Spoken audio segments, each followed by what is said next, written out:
بسم الله الرحمن الرحيم. الحمد لله رب العالمين، والصلاة والسلام على أشرف الأنبياء والمرسلين نبينا محمد وعلى آله وصحبه أجمعين. أما بعد، اللهم اغفر لنا ولشيخنا وللحاضرين والسامعين برحمتك يا أرحم الراحمين.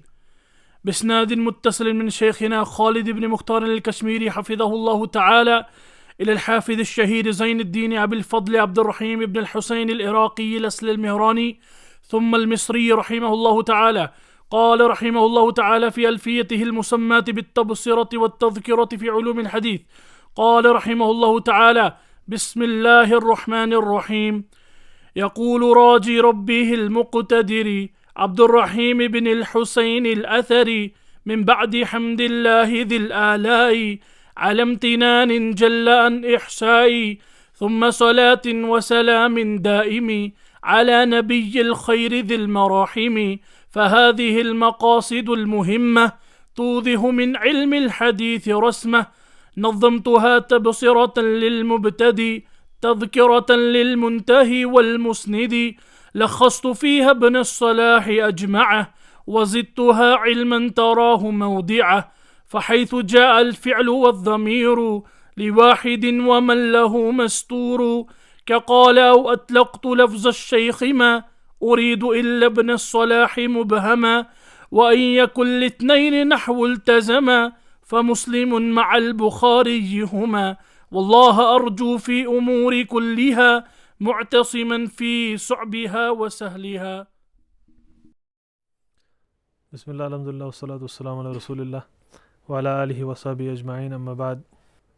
تو حافظ عراقی رحمہ اللہ کی الفیہ کا آج مقدمہ انشاءاللہ ہم بیان کریں گے. حافظ رحمہ اللہ نے تو کتاب کو، اپنی الفیہ کو سیدھے شروع کیا ہے، اس پہ انشاءاللہ بات آئے گی، لیکن حافظ عراقی کا ترجمہ انشاءاللہ بیان کریں گے، اور اس کے ساتھ بعض فوائد متعلقہ بفن الحدیث ہم اس پہ بات کریں گے، اور پھر الفیہ پہ ایک عمومی غور کریں گے انشاءاللہ تعالی.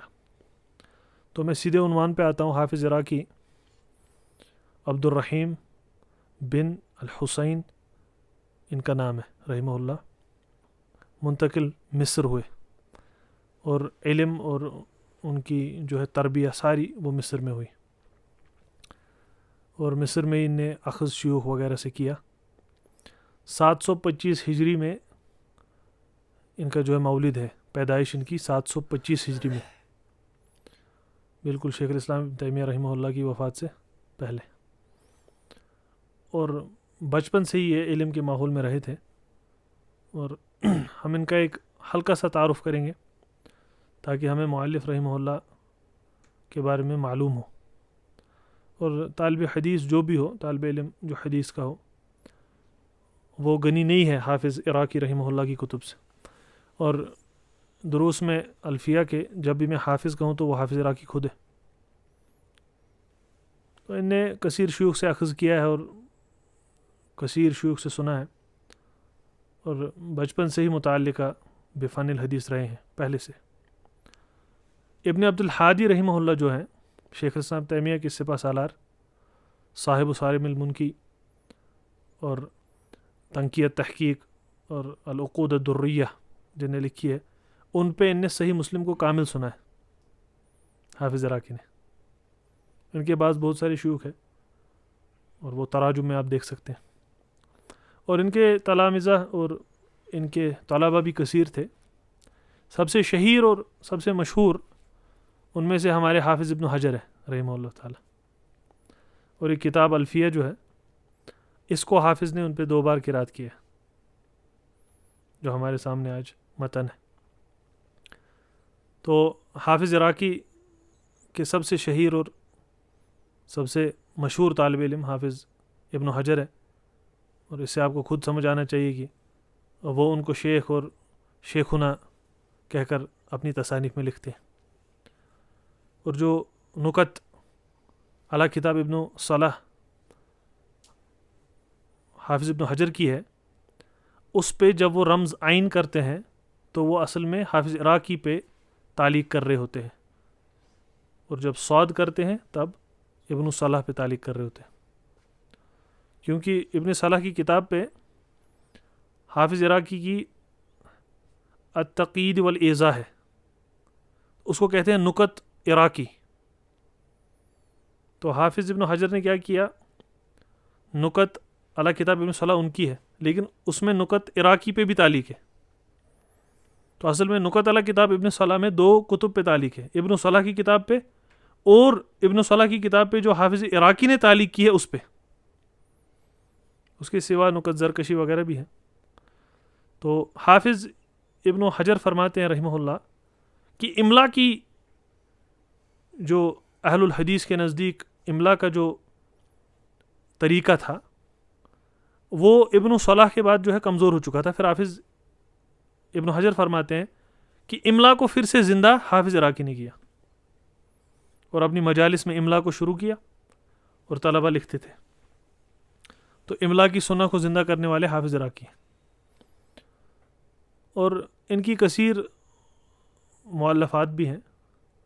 مشہور ایک تو التقید والایضاح سے ہے جو نے حافظ ابن صلاح کی کتاب پہ نکت لکھے ہیں.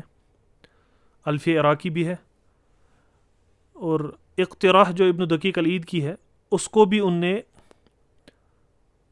نظم کی شکل میں جو ہے مرتب کیا ہے.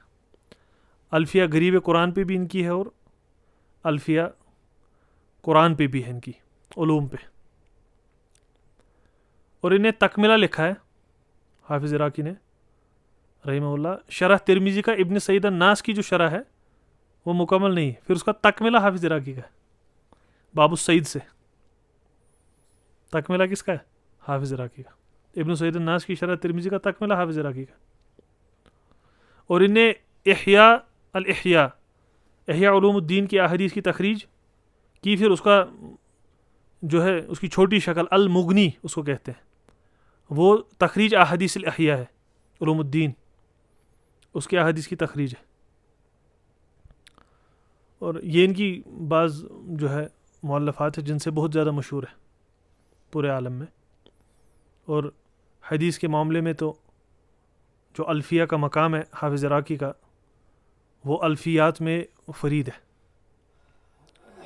ان کی وفات پھر 806 میں ہوتی ہے، 725 میں پیدائش ہے، 806 میں وفات ہے. 80 سال سے زیادہ کی عمر رحمہ اللہ کی رہی.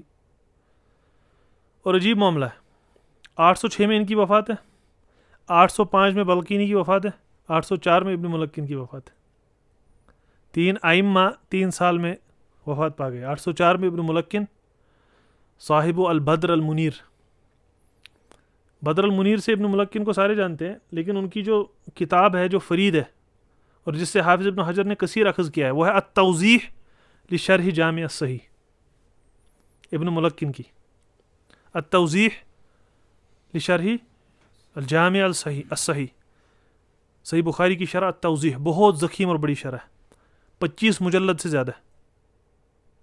اور اس سے معظم اخذ حافظ ابن حجر نے فتح الباری میں بھی کیا ہے. کافی جو کوئی بھی آیا ہے اس کتاب سے اخذ ہے، بہت نفیس کتاب ہے.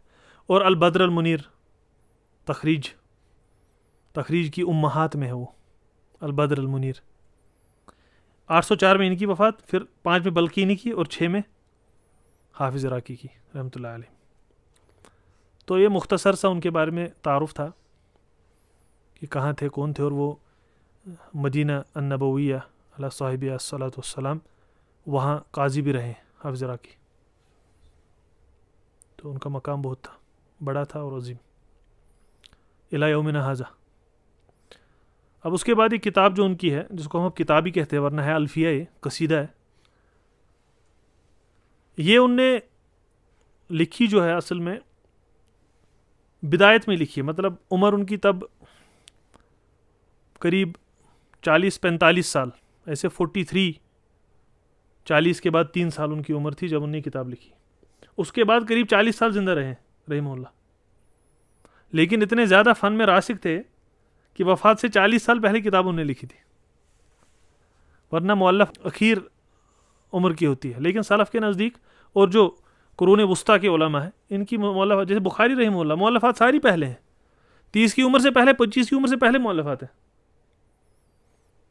کیونکہ اتنے راسخ ہوتے تھے قدم کہ تعلیف جو ہے بہت پہلے. نووی رحمہ اللہ 40 سال کی عمر کے قریب ان کی وفات ہے، اور مؤلفات دیکھیے.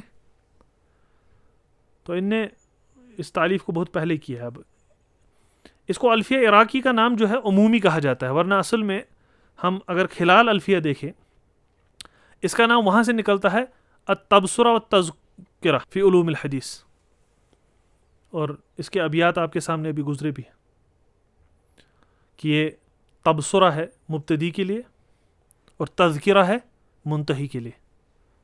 شروعات جو کرے علم حدیث میں اس کے لیے راہ دکھانے والا ہے یہ، اور جو انتہا میں بہت اوپر پہنچا ہو علم حدیث میں اس کے لیے تذکرہ ہے، یاد دہانی ہے، کوئی چیز بھول نہ جائے.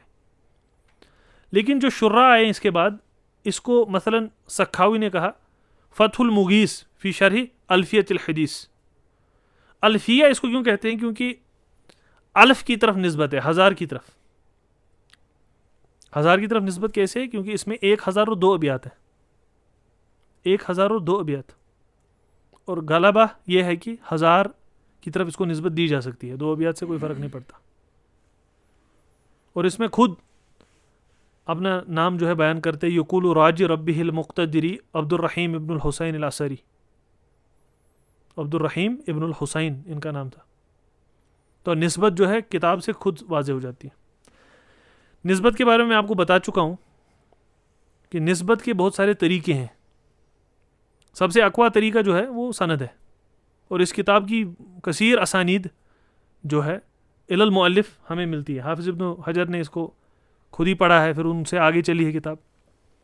مختلف طرق سے ان کی مؤلفات ہمارے پاس پہنچی ہے.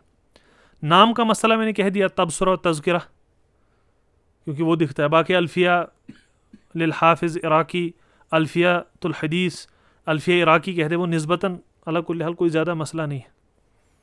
1002 ابیات ہیں، اور یہ رجز کے وزن پہ ہے، اس پہ بات آئے گی. تو نسبت جو ہے اسناد سیدھی ہو. بعض احیان ایسا ہوتا ہے کہ اسناد کا ملنا مشکل ہو جاتا ہے، کیونکہ کتاب اس طرح نقل نہیں، جیسے فتویٰ ہے کوئی، یہ تو اس طرح نقل نہیں ہوگا جیسی کتاب ہو رہی ہے، وہ تو کسی نے لے لیا فتویٰ اور وہ آگے جا رہا ہے. تو ہم کیا دیکھتے ہیں؟ مخطوط پہ لکھا ہوتا ہے فلاں کا فتویٰ ہے، قال فلان. ایک طریقہ یہ ہے. یہاں تو یہ ہوتا ہے کہ کسی جو ہے تلامذہ میں سے کسی نے فتویٰ لے لیا، پھر آگے چلایا، اس پہ مخطوط پہ نام لکھا ہوا ہے. یہاں تو مؤلف کے اپنے خط میں ہے، وہ اپنے دستخط میں ہے، ہینڈ رائٹنگ جس کو کہتے ہیں. تو اسی لیے بعض معاصرین میں اس بات کا جو ہے غلط انتشار ہو گیا، اور ان پہ ذم بھی اس پہ ہوئی کہ آپ جب مقابل کرتے ہیں نسخے، کوئی متن ہے، آپ کہہ رہے اس کے 2 نسخے ہمیں ملے، ایک مؤلف کے خط کا جو تقریب کا ہوا ہے، اور دوسرا اس کے بعد والا، ہم نے مقابل کر کے جو ہے سامنے متن پیش کیا. یہ بالکل غلط منہج ہے. اگر بخط المؤلف آپ کے پاس نسخہ موجود ہے، اس کے بعد کسی نسخے کی عبرت نہیں، الا کہ بخط المؤلف دوسرا نسخہ مل جائے، جیسے تمہید کے ساتھ ہوا ابن عبد البر کی. بخط المؤلف 2 نسخے ملے، اور بعض بدایت میں محققین کو لگا کہ اس میں اختلاف النسخ ہے، جبکہ ویسا نہیں تھا. صاحب تحقیق دکتور بشار نے اس کو واضح کیا کہ تمہید کو ان نے 2 بار لکھا ہے. ابن عبد البر نے پہلے لکھا، پھر اور ایک بار لکھا. اور مسودہ ہوتا ہے، پھر مبیضہ ہوتا ہے. کبھی یہ ہوتا ہے کہ نئی نئی اضافات کرتے ہیں مؤلف. تو جب بھی خط مؤلف مل جائے تو پھر تو بالکل ہی اس میں کوئی اشکال ہی نہیں. اور اس کے ساتھ اہل علم عزو کرتے ہیں، بہت زیادہ عزو کرتے ہیں. الفیہ عراقی پہ کوئی اختلاف ہی نہیں کہ کسی اور کی کتاب ہے، ہر جگہ عزو کرتے ہیں. سب سے پہلے حافظ ابن حجر آپ دیکھ لیجئے، اور اس کے بعد آپ سخاوی، اس کے بعد ابھی تک سیوطی، اور بالکل پہلے سے آخر تک اخذ ہو رہا ہے. تو اس کی نسبت پہ کوئی شک نہیں. لیکن جو تثبیت ہے، نسبت کو ثابت کرنا، وہ ان طرق سے ہوتا ہے. اور یہی معاملہ عقیدۃ التحویہ کے ساتھ ہوا، جو اس کی شرح ہے عفواً ابن ابی عز الحنفی کی شرح عقیدہ التحویہ، جو علامہ احمد شاکر نے چھپایا تھا نسخہ، اور اس سے پہلے اس کے ساتھ پھر جو مکتب اسلامی سے نسخہ چھپا شیخ البانی کا.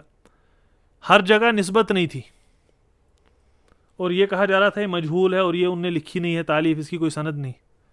اور اس پہ بعض نے رد ود بھی کیا تھا، کوثری وغیرہ آگے رد کرنے، اور کوئی افریقہ کے بھی مفتی صاحب ہے وہ بھی اس پہ لکھے ہیں. لیکن پھر اس کے بعد اور دکتور ترکی اور شیخ شعیب الارناؤت ان کی تحقیق کے ساتھ جو نسخہ چھپتا ہے اس کا جو پہلا صفحہ ہے اس پہ لکھا ہوا ہے واضح اور نسبت واضح ہے اس میں کہ یہ ابن ابی ذئب الحنفی کی جو ہے تالیف ہے. اور اس سے وہ سارے اشکال دور ہو گئے جو حولہ شرح التحویہ جو ہے ابن ابی ذئب الحنفی کی حولہ ہو جو تھی کہ یہ ثابت نہیں مؤلف سے. الگ کل حال ایک الگ فن ہے، تو اس میں یہ چیز بعض یہ ہو جاتا ہے کہ آپ کے پاس کتاب ہی نہیں ہوتی، اور اس کی وجہ سے بھی جہل کے شکار کافی ہو جاتے ہیں. مثلا آپ سے کہیں گے کہ حافظ ابن حجر نے کہا ہے فلاں کتاب میں، تو ہے نہیں کتاب، کہیں نہیں ہے کتاب. مثلا وہ کتاب ملی نہیں ہو، مخطوط آپ کے پاس پہنچا نہیں ہو، حافظ ابن حجر کے پاس تھا، تو آپ کہو فلاں بخاری نے تاریخ الکبیر میں کہا. مثلا ہو سکتا ہے 200 سال پہلے تاریخ الکبیر کا کس کو پتہ نہیں، اس وقت کہہ رہے نہیں کوئی کتاب ہی نہیں میرے پاس موجود نہیں. ویسا نہیں ہے. اگر اہل علم عزو کرتے ہیں تو ہو سکتا ہے ان کے پاس کتاب موجود تھی اور وہ مفقود ہو گئی، یا موجود تھی اور وہ کہیں ہے اور اس کی تحقیق ابھی نہیں ہوئی ہے. اکثر علل کی کتب تو ابھی تک موجود نہیں تھی، اکثر علل کی کتب، حتیٰ کہ تہذیب الکمال اگر دیکھیں آپ جو دکتور بشار کا ہی طبع چھپتا ہے اس میں آپ دیکھیں جو بھی حاشیے میں کامل ابن عدی ضعفاء العقیلی اور روایات امام احمد مسائل ابی داؤد مثلا وہ جو بھی عزو ہے سارا مخطوطوں کی طرف عزو ہے، کوئی کتاب نہیں چھپی تھی. 30 سال پرانی بات ہے.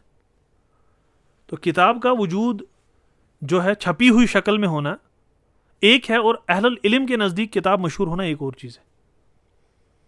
تو ہو سکتا ہے ان کے پاس یہ کتب تھی.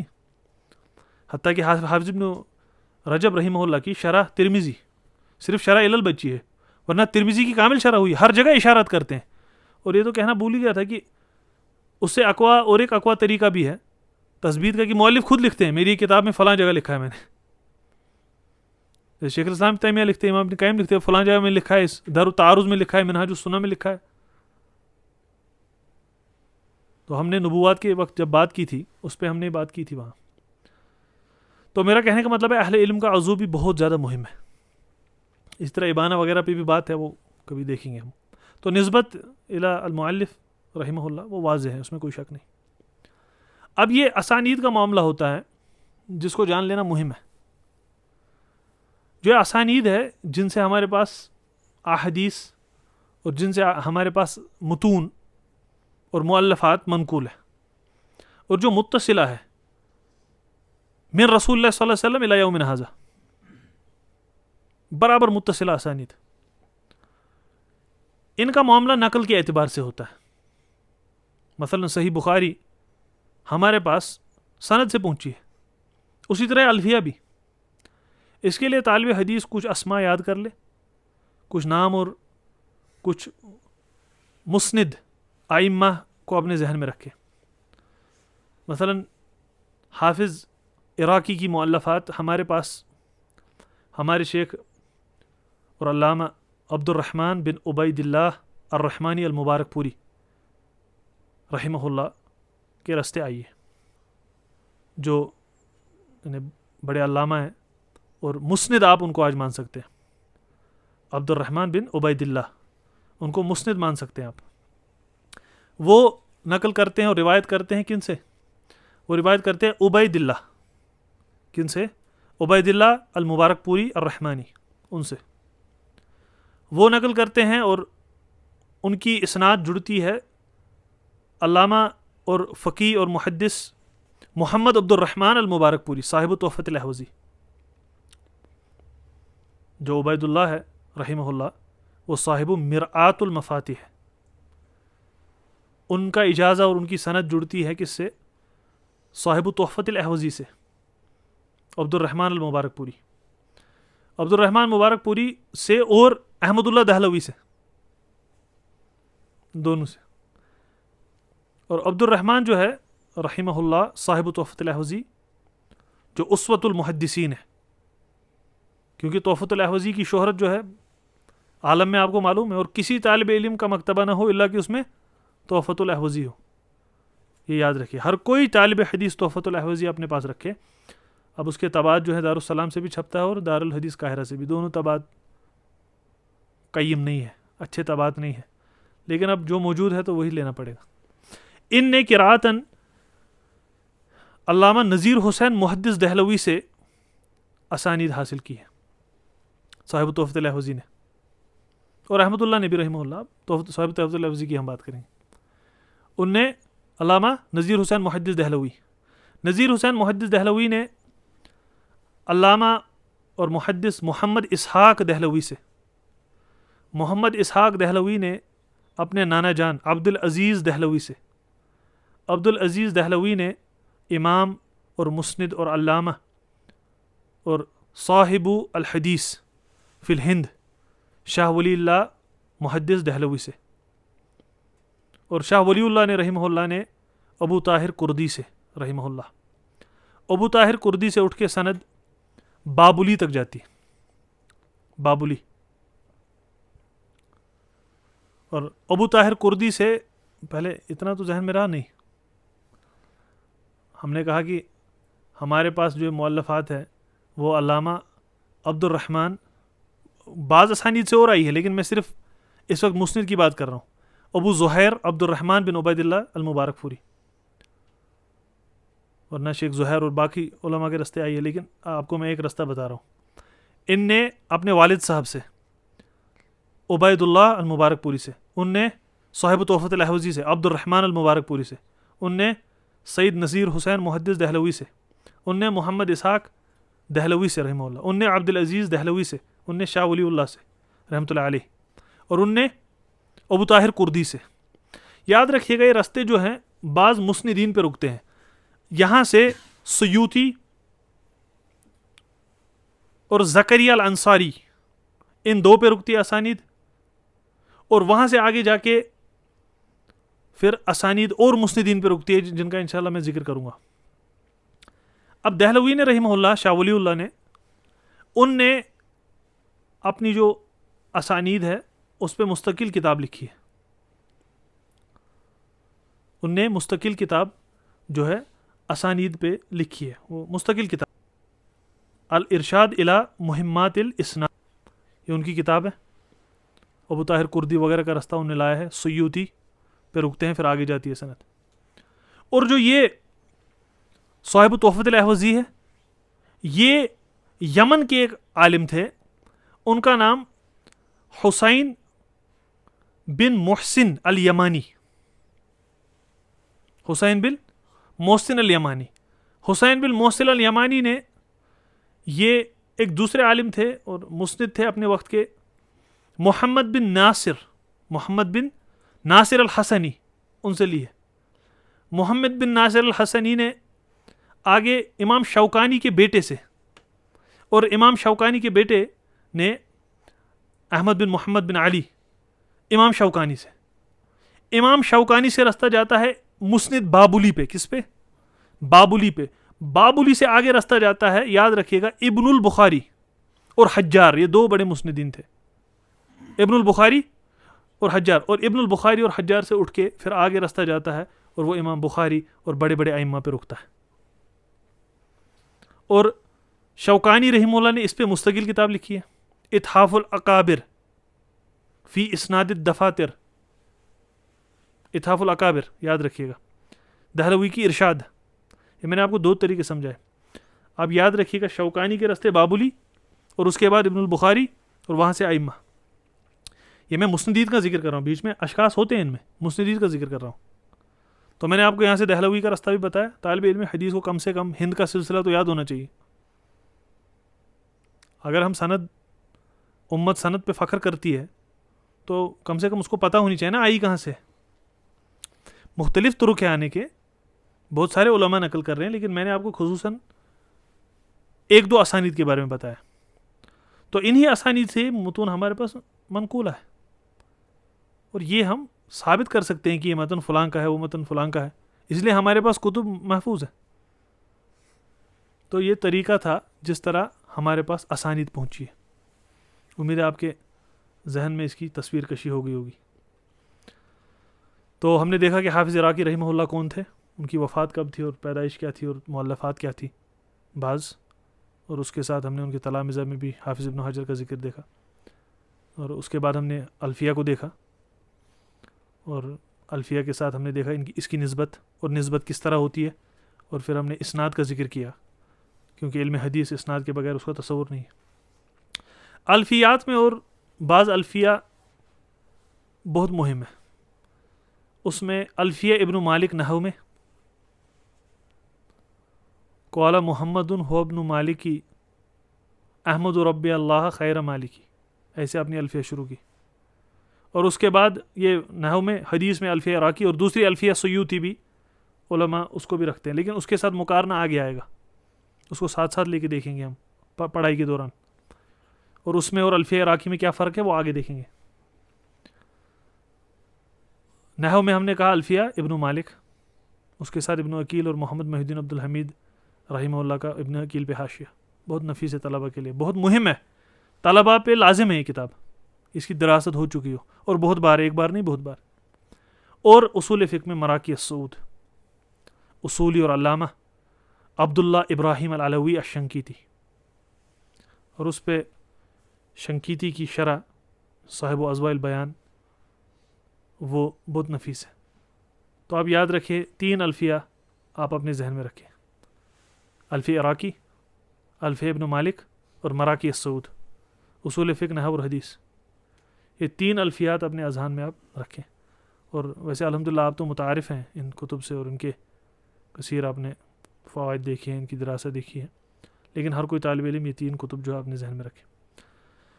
تو یہ الفیہ کا معاملہ تھا۔ پھر وہ شروع بسم اللہ سے کرتے ہیں، تو ہم نے اس کی نسبت وغیرہ پہ بات کر لی، بسم اللہ سے شروع کرتے ہیں، اور پھر شاعری ہے۔ اب یہ گمان ہو سکتا ہے کہ یہ تو علم ہے، اس میں شاعری کیوں آ گئی؟ جاہل یہ بھی گمان کر سکتا ہے کہ نہیں؟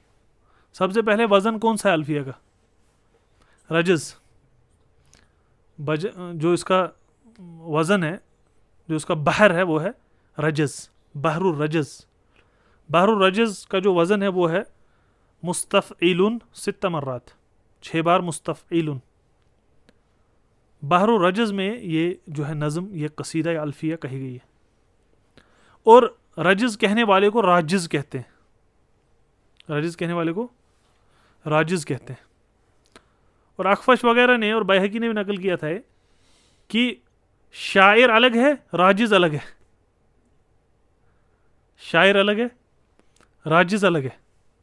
شاعر شاعری کرتا ہے، شاعری عمومی طور مضموم ہے، کیونکہ اس میں وہ باتیں ہیں جن کی حقیقت نہیں ہوتی ہے کہ نہیں؟ اس میں عمومی وہ باتیں ہیں جس میں حقیقت نہیں ہوتی۔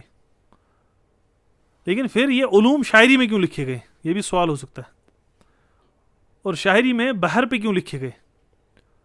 کیونکہ اللہ تعالیٰ نے فرمایا، اللہ کے رسول صلی اللہ علیہ وسلم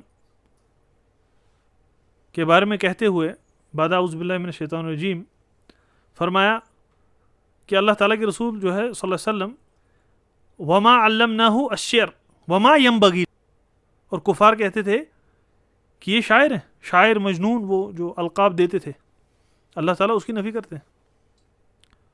بخاری رحمہ اللہ باب باندھتے ہیں، باب ما یجوز من الشعر والرجز والحداء وما یکرہ من،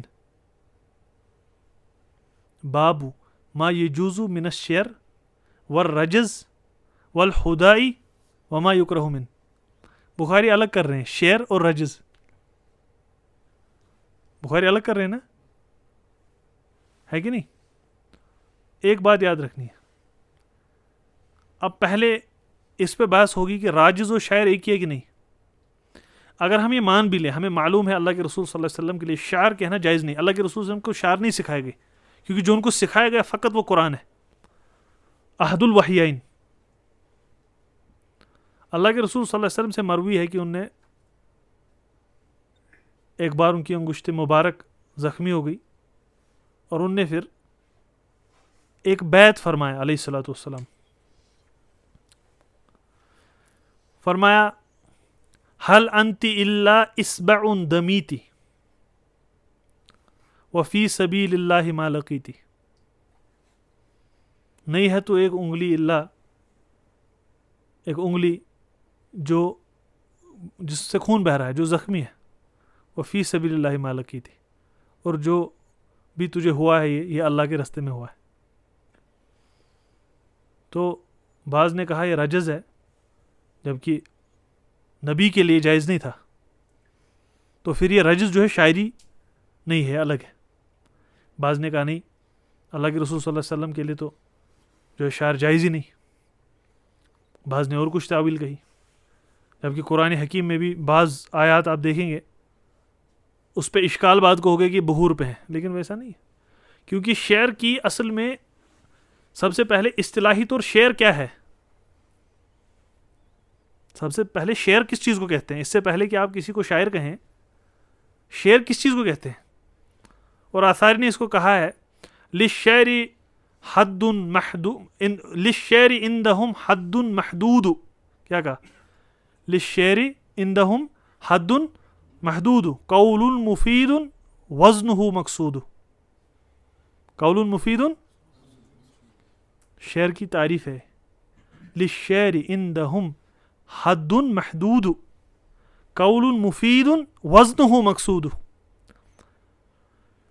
حد محدود ہے شعر کی، وہ کیا ہے شعر کی؟ وہ ہے قول مفید وزنہ مقصود، اس کا وزن مقصود ہو. سب سے بڑی حجت ہے یہ کہ اگر اللہ کے رسول صلی اللہ علیہ وسلم نے فرمایا ان کا قصد کبھی نہیں تھا شعر کا، تو شاعر ایک شخص کو تب کہیں گے جب وہ قصد سے شعر کہے. اگر وہ کوئی بات کہہ دے اور وہ شعر کے وزن پہ آ گئی، قصد نہیں تھا نا شعر کا، تو یہ شعر نہیں ہے. یہ سب سے بڑا ضابط ہے اس کا. اس پہ لمبی مباحث ہے، کیونکہ اللہ کے رسول صلی اللہ علیہ وسلم نے مثلا الا کل شیء ما خلا اللہ باطل، یہ یہاں طرفہ کا شعر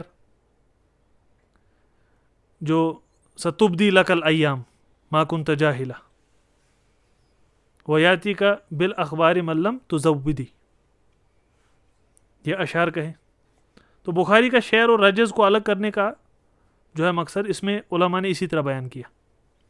لیکن آپ یاد رکھیے جب مقصود نہیں تھا تو فصیح کے لیے جائز ہے کہ وہ کبھی ایسا کلام کرے جو کسی بحر پہ آ جائے، لیکن کیونکہ ان کا قصد اس میں نہیں تھا تو آپ ان کو راجز شعر نہیں کہہ سکتے. یہ بات واضح ہو گئی اچھے سے. تو الفیہ حافظ عراقی کی بحر رجز پہ ہے، اور اس کو راجز بھی کہتے ہیں کیونکہ اس کا بحر چھوٹا ہے. واضح. اور شاعر اس کو کہتے ہیں جو قصدن شعر کہے. ہر کسی کی بات علی وزن شعر ہو اس کو لازم نہیں کہ آپ اس کو شاعر کہو. اس طرح جو اللہ کے رسول صلی اللہ علیہ وسلم سے احادیث صحیحہ ہمیں ملتی ہے، ان میں جو بھی ان نے فرمایا علیہ الصلوۃ والسلام وہ فصاحت کے اعلیٰ مقام پہ ہے، اور کوئی یہ دعویٰ نہیں کر سکتا کہ وہ من جہت الشعر ہے. واضح. یہ ایک اشکال اس میں حل ہو گیا. اس کے ساتھ الفیہ کی شروح اور الفیہ کی جو خدمات ہیں، سب سے ضخیم اس کی شرح حافظ سخاوی کی ہے فتح المغیث، اور اس کی اپنی حافظ عراقی نے خود شرح کی ہے شرح التبصرہ و تذکرہ، خود انہیں شرح اس کی ہے. اس پہ کثیر حاشیے آئے ہیں اور ابھی کی صبح تک اس کی شرح ہو رہی ہے. تو شروع بہت زیادہ ہے، اور اس کے داخل جو چیزیں ہیں اس کا ہم ذکر اس کے داخل ہی کریں گے. یہ کس کتاب سے آئی ہے؟ حافظ ابن صلاح کی کتاب سے. وہ خود کہتے ہیں، ابھی آپ دیکھیں گے جیسے آپ نے سنا ابیات میں. تو یہ کچھ بنیادی باتیں ہیں جو ہمیں ذہن میں رکھنی ہے. اس کے وزن کے بارے میں، حافظ عراقی کے بارے میں، الفیات کے بارے میں، اور جو اشعار بعض کہے گئے ہیں اس کے بارے میں. اور دوسرا، اب اصطلاح اور مصطلح پڑھنی ہی کیوں ہے؟ یہ نقطہ ایک بہت مہم نقطہ ہے. ہم مصطلح کیوں پڑھتے ہیں اور یہ اصطلاح آئی کہاں سے؟ اگر ہم اسلام کی تاریخ کو دیکھتے ہیں، فنون اور علوم کی تاریخ کو دیکھتے ہیں خصوصی، ہمیں دکھتا ہے کہ سلف کے وقت استعمال الفاظ کا ہوتا تھا. مثلا سکہ، مرسل، صحیح، یہ تو سلف کے وقت ہوتا تھا.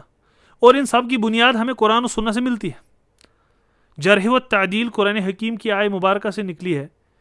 یا ایھا الذین آمنوا ان جاءکم فاسق بنبأ فتبینوا ان تصیبوا قوما بجہالۃ فتصبحوا علی ما فعلتم نادمین. جرح تعدیل اس آیہ مبارکہ سے نکلی. اسانید کا ذکر وآخرون منہم لما یلحقوا بہم. اصولی طور یہ ساری چیزیں قرآن سننے سے نکلی ہوتی, لیکن پھر فنان اور واضح جو فن کو ترتیب اور شکل دیتے ہیں وہ ائمہ ہوتے ہیں. اگر آپ دیکھیں تطبیقی طور تتبع سے مصطلحات کا استعمال اور مصطلح کو وضع مقامات پہ کرنا, اس کی شروعات بہت پہلے ہو چکی تھی. یعنی بہت پہلے کا مطلب خیل قرون کے اندر ہو چکی تھی, صحابہ کے وقت سے ہو چکی تھی. تدوین حدیث تو صحابہ کے وقت ہو چکا تھا, ہے کہ نہیں؟ اسانید کے بارے میں تفتیش اور پوچھنا صحابہ کے وقت ہو چکا تھا. انشاءاللہ صحیح مسلم کے مقدمے میں آپ دیکھیں گے. لیکن اگر آپ دیکھیں ترتیب اور اس کو کس طرح رکھا ہے, اب امام شافعی نے رسالے میں اس کا ذکر کیا ہے, مرسل کا, عنعنہ کا, مدلس کا, تدلیس کا. امام شافعی رحمہ اللہ اصول فقہ ہو یا حدیث کے بعض اصول ہو, جمع کرنے والے, ترتیب دینے والے, اصطلاح کی عبارت واضح کرنے والے امام شافعی رحمہ اللہ خود ہے. جب حدثنی سے کہا, اور ائمۃ الجرح و تعدیل, کسی کو ضعیف کہا, ثقہ کہا مرسل ہے, حدیث صحیح کہا, حسن کہا. لیکن آپ دیکھیے شکل میں لانے والے اور اس کو اوراق پہ اتارنے والے امام ترمذی رحمۃ اللہ علیہ. پہلے سے آخر تک کتاب ملعان ہے بالاحکام. ھذا حدیث صحیح, حسن صحیح, حسن صحیح غریب, حسن غریب, اسناد لیس بذاک. اس کو استعمال, اس کا استعمال دکھانا امام ترمذی نے بہت بسط سے اور لمبے طور پہ کیا ہے. ورنہ حسن کی اصطلاح جو ہے علی بن مدینی سے بخاری اور بخاری سے امام ترمذی نے لی ہے, اور امام احمد اور یحییٰ بن سعید سارے استعمال کرتے تھے. مرسل تو فن وضع خیل القرون میں ہو چکا ہے. اور پھر جب اصول حدیث پڑھایا جاتا ہے, جیسے رام ہرمزی نے لکھا, ابن عبد البر نے بھی لکھا, وہاں پھر قاضی ایاز نے بھی لکھا, اور اس طرف سے خطیب بغدادی نے جو علم حدیث میں جو کوئی فن ہے اس فن پہ لکھا ہے, خطیب بغدادی نے رحمہ اللہ. اور پھر املا کی شکل اور ترتیب کی شکل جو ہے سب سے نفیس حافظ ابن صلاح نے دی. اور اس کے بعد آج کی صبح تک جو بھی مصطلح پہ کتاب لکھی گئی, جو بھی مصطلح پہ کتاب لکھی گئی, یہ عمومی کہا جاتا ہے ما عدا ایک کتاب, ایک کتاب کو چھوڑ کے جو بھی اصطلاح پہ کتاب لکھی گئی وہ ابن صلاح رحمہ اللہ کی کتاب پہ ہے, سوائے شرح الترمذی جو کہ مصطلح کی سب سے نفیس اور انفس کتب میں سے ہے, اور اس کے مقابل کوئی بھی اصطلاح کی کتاب نہیں. کیونکہ آگے میں نے کہا فن کو دکھانے والے, فن کو استعمال کرنے والے پوری جامعہ ترمذی میں امام ترمذی, پھر ان کا کلام, اور حافظ ابن رجب کا امام ترمذی کا کلام ائمہ کی فہم سے سمجھانا. ویسی مصطلح کی کوئی کتاب نہیں دنیا میں. اس کے سوا جو کوئی کتاب بھی لکھی گئی ہے وہ خدمت میں ہے ابن صلاح کی کتاب.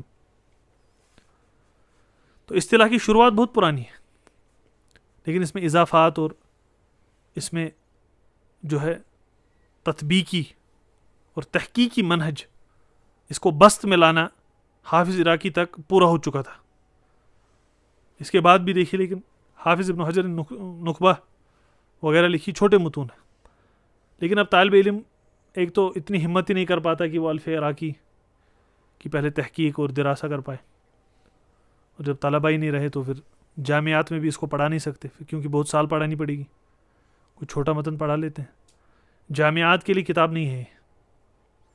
جامعات کے لیے ہاں بعض فصول پڑھائے جا سکتے ہیں, جیسے الفیہ کے پڑھائے جاتے ہیں وغیرہ, لیکن جامعات میں اگر اس کو رکھ دیں تو پھر تو کتنے سال پڑھنی پڑے گی. اس کے بغیر مشائخ کے پاس طلبہ کی ہمت آج کو کافی ضعیف ہو چکی ہے, چھوٹے چھوٹے رسالوں پہ اکتفا ہو رہا ہے. لیکن اگر دیکھا جائے من جہت الفن, فن کے اعتبار سے الفیہ عراقی طالب علم ہر کوئی اس کتاب کا محتاج ہے, اور اس کی شروع کا, حل الفاظ کا, قرات کا, اور اس پہ تعلیق کا, اور اس پہ شرح کا. کیونکہ مصطلح کا جو دروازہ بند ہو چکا ہے, اور مصطلح کا دروازہ جو کہ طلبہ سے بھی اب غائب ہے, اس کو اس کتاب نے بہت ہی نفیس اور عظیم انداز میں بیان کیا ہے, اور علم حدیث کے مصطلح کے ضمن میں سارے ابواب کو چھوا ہے. تو اصطلاح کا شروع ہونا آپ کو انشاءاللہ سمجھ آ چکا ہوگا، اور یہ وضع کس طرح ہوئی اور کس طرح اس نے پھر یہ شکل اختیار کی. کیونکہ ابن صلاح کی کتاب میں کہا ہے ترتیب اتنی اچھی نہیں ہے کیونکہ املان تھی کتاب، لیکن پھر حافظ جو عراقی رحمہ اللہ آئے اور انہیں ایک ترتیب دی اور انہیں اکاویل کا ذکر کیا اور اضافہ کیا کتاب میں، اور اس طرح تقید والاضاء بھی ان کی بہت نفیس کتاب ہے جو کہ طالب علم کے پاس ہونی چاہیے. تو یہ اصطلاح کا معاملہ تھا. اب اصطلاح کو پڑھنے کا مطلب یہ نہیں ہے کہ آپ اصطلاح کو پڑھیں اور اس کو چھوڑ دیں. یاد رکھیں علم حدیث میں راسخ ہونے کے لیے لازم ہے کہ تخریج اور تطبیق اور عملاً دیکھا جائے کہ حفاظ جب کسی چیز پہ حکم لگاتے ہیں کیسے لگاتے ہیں، اور جب کوئی حدیث صحیح ہوتی ہے کیسے ہوتی ہے، ضعیف ہوتی ہے کیسے ہوتی ہے، جر تعدیل کا استعمال کیسے ہوتا ہے. لیکن مصطلح اس سب کو آپ کے لیے آسان اور سہل بنا دیتی ہے. لیکن ان کتب پہ صبر کرنا بھی مشکل ہے اور لازمی ہے، ورنہ راسخ ہونا ناممکن ہے. تو ایسی الفیہ اور اس کی شروع پہ اگر طالب علم 2-2.5 سال بھی صبر کرے کوئی بات نہیں. اس طرح الفیہ جو ابن مالک کی ہے اس پہ بھی 3 سال صبر کرے کوئی بات نہیں، اور مراقی السعود پہ اس سے زیادہ بھی لگا لے تو کوئی مسئلہ نہیں. لیکن یہ وہ علوم ہے اور یہ وہ متون ہے کہ جن کے لیے عزم پہاڑ جیسا ہو، اور جن کے لیے ذوق آسمان تک اونچا ہو، اور جن کے لیے صبر صحت والا یہ صبر اتنا ہو کہ انسان کبھی اکتا نہ جائے. کیونکہ چھوٹے متون دیکھ کے طالب علم کبھی وہاں چلا جاتا ہے، میں نے مصطلح پڑھی ہے، پھر نخبہ پڑھی ہوتی ہے اس نے. تو اگر اس کی بنیاد ویسی ڈالنی ہے کہ کل تحقیق اور تخریج کے میدان میں طالب علم حدیث کا گھس پائے اور اس میں اپنا نام بنا پائے، اس میں اپنے قدم جما پائے، اس کے لیے لازم ہے کہ ان متون میں سے تمام متون کو اس کی دراسہ بہت قوی انداز سے کی جائے، اور وہ مصطلح اور ان متون پہ ہی بہت سال صبر کرے، مصطلح اور متون پہ ہی بہت سال صبر کرے، تاکہ اس کے جو قدم ہے راسخ ہو جائیں، اور جب پھر وہ عملی میدان میں داخل ہو تحقیق کے تخریج کے، اس عملی میدان کو وہ اچھے سے نبھا پائے اور اس کی حق ادائی کر پائے. تو یہ ہلکا سا تعارف تھا حافظ عراقی رحمہ اللہ کا، اور اس کے ساتھ نسبت کتاب کی ان کی طرف، اور رجز پہ ہم نے ہلکی سی بات کی، اور یہ بھی کہ الفیات کی اہمیت کیا ہے اور ہمارے اذہان سے کیوں غائب ہے. کیونکہ مثلا سخاوی رحمہ اللہ کی جو شرح ہے 5 مجلد میں چھپتی ہے، طالب علم ہمت نہیں کر پاتا، 40 اوراق کے بعد اس کا ذہن اٹھ جاتا ہے، دائیں بائیں جاتا ہے. اس کو بننا بڑا ہے لیکن پڑھنا نہیں، بننا بڑا ہے اس کو لیکن وقت نہیں گزارنا. من طلب الاولیٰ سہور اللیالی، وہ نہیں کرنا چاہتا. تو اسی لیے اس متن کی شروعات ہم نے کی. اللہ تعالی ہمیں توفیق عطا کرے کہ الفیات ہے تمام کی ہم خدمت کر پائیں، خصوصی الفیہ عراقی کی جو کہ بہت نادر ہے. اگر شروع اس کی بھی جاتی ہیں ایسے بالصوت یا دروس میں، کافی ہلکی ہوتی ہے، اس پہ بست نہیں ہوتی. لیکن طالب علم کیا کرے، جس بیت کا ہم ذکر کریں وہ لکھے، اس کے بعد اپنا جو دفتر ہے، کاپی نوٹ بک جو ہو اس کی بیت اوپر لکھا، پھر جو اس پہ تعلیقات ہوئی وہ لکھ دے، اگلے ورق پہ اگلا بیت لکھے. ایسے ایک ایک بیت کو رکھے، قلم اور دفتر کاپی ساتھ رکھے ہمیشہ، اور اس کے جو فوائد ہم بیان کریں وہ لکھے. اور اگر کوئی ساتھ شرح بھی رکھتا ہے تو ساتھ رکھے، اور اس کا ایک مستقل دفتر بنائے اور بار بار ابیات کو دیکھے. تو یہ منہج بنائے، ایسا نہ. اور جو میں نے اسانید کا ذکر کیا اس میں ان کو لکھ دے پہلے، اور یہ لکھے کہ یہ کتاب کہاں سے ہم تک پہنچی ہے، اور خصوصی دہلوی تک اسناد کو یاد رکھے. علم حدیث اسناد ہے، اس کے بغیر نہیں. لیکن آپ کو پتہ ہے کہ حالات طلباء کے درمیان کیسے ہیں. یہ تو سارے دروس میں طلباء کی بات ہو رہی، عوام الناس کا تو اس میں کام نہیں. الفیہ عراقی میں طلباء کے درمیان آپ دیکھیے حالات کیسے. اس لیے دفتر ایک رکھیں، اس میں بالکل آپ لکھیں بیت کو، اور اس کی جو شرح بیان کی جائے تعلیق اس کو رکھیں، بار بار ذہن میں رکھیں.